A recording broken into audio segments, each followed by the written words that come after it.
Hey Hogs, I'm going to try something new this week. I'm going to go through our offensive plays, drawing them up on the Huddle playbook, just to try to help you guys out in terms of knowing who to block and where to go to, and to see what defense we're going to see against Chanhassen or whoever playing that week. So you guys can come back and refer back to this whenever if you forget or just to get prepared. You can come back and watch this video. So I'm going to go through all of our run plays. I'll go through our pass protection as well on what we do for each one of these plays, and that'll be it. So first play we'll talk about is dive. Okay, let's say we're running dive to the right. Remember, we got to go through our progression gap on to play side backer. Here, this tackle has a guy in his gap, so he's going to base out. Chanhassen, they do run a 3-4, but what they do is that they'll eagle down one side. What I notice, it's typically on the weak side. So notice how our H is over here. This would be considered our strong side. So they'll usually eagle down on the back side, this 3 technique on the back side. They do run up field. They do try to get penetration. They do get hands-on as they're running. I don't think they're very technically sound, but they are big and physical. But we are able to kick them out. They did get kicked out a couple times last year and during the scrimmage. So I think that'll be something we'll be able to do, but they do run up field. They do stand up. So we got to make sure we get underneath them. So anyways, this card will have a 3 technique on him. So he's going to block, got a base block. Here we got a chip block working to play side backer. Okay. We got a base block here. And then here, he has a head up 4 technique. They do play 4s. They do slant inside. They do sometimes slant outside. I've only really seen them line up in a 5 technique on 3rd and long situations. They don't like to blitz their linebackers, but they will blitz a linebacker on a 3rd and long situation where he'll blitz a gap and the nose guard will go to the other a gap. But they really don't blitz a lot. But here we'll have another chip block.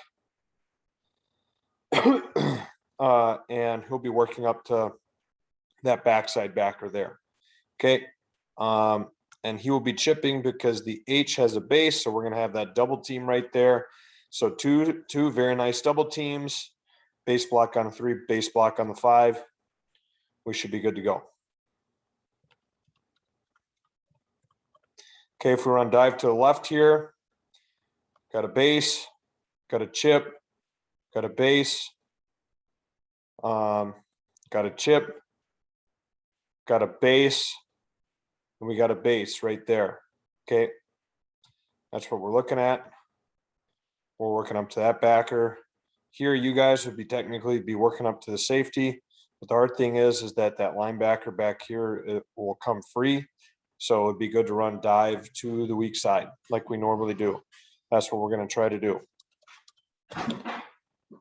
Next play, we'll run trap to the right side. So we're trapping the 3 once again. It'd be nice to trap the 3.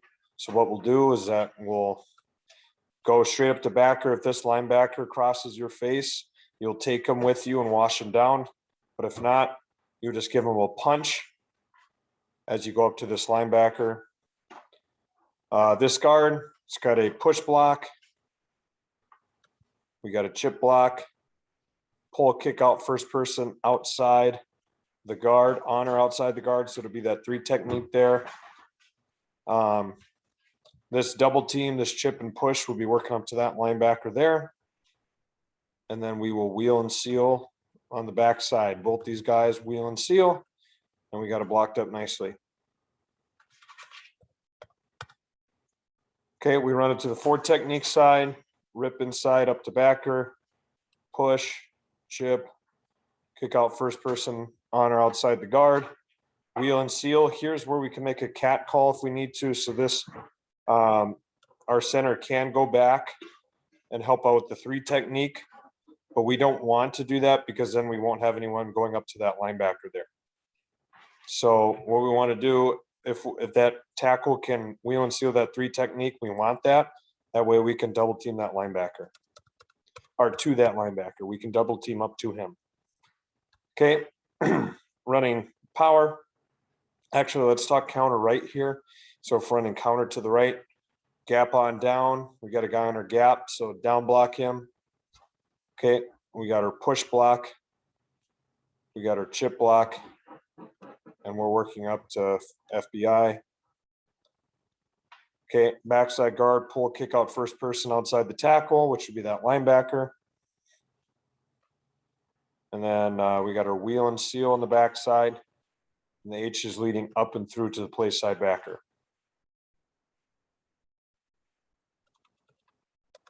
Okay, now let's say we're running power to the left here. Kick out first person outside the tackle. The tackle has to make a declaration of if this guy's a 4 or a 5. If he says 4, he's got a man block. If he says 5, the H back has to know that, and then he will kick out this end, and the tackle will go up to FBI. Here we got our push and our chip, working up to backside backer. Once again, we can make a cat call if we need to, but it's not ideal because then we won't have anyone working up to this backside backer. Our backside guard's pulling up and through to the hole, just like that.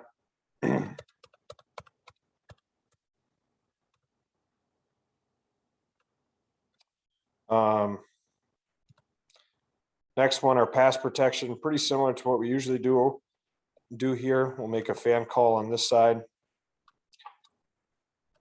One-on-one with the nose. This one already is kind of like a fan, but because this end is equal down, and the A back will step up and will block most dangerous linebacker here.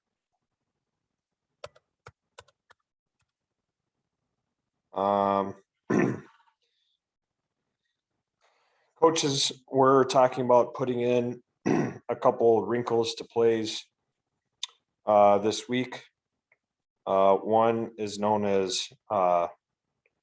of them is known as kick, which some of you guys probably ran in your freshman year. Kick is just like power, but everyone on the line is down blocking. We won't have a puller. We're going to have another H in the we'll have another H, pretend that this is an H. We're going to have two H's in the backfield, and they're going to do the kicking out and the pulling, and we're just going to down block. So if we want run kick to the right, everyone's going to do their gap on down progression, gap on down, all the way across the board, just like that. This H will kick, this H will lead up and through, and we'll still do our normal thing with the push block working up to that backer.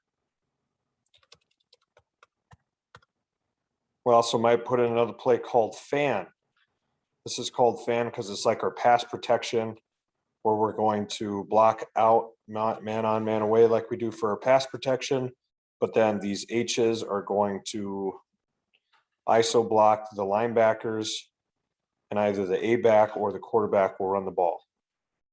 So this is fan. The other one was kick.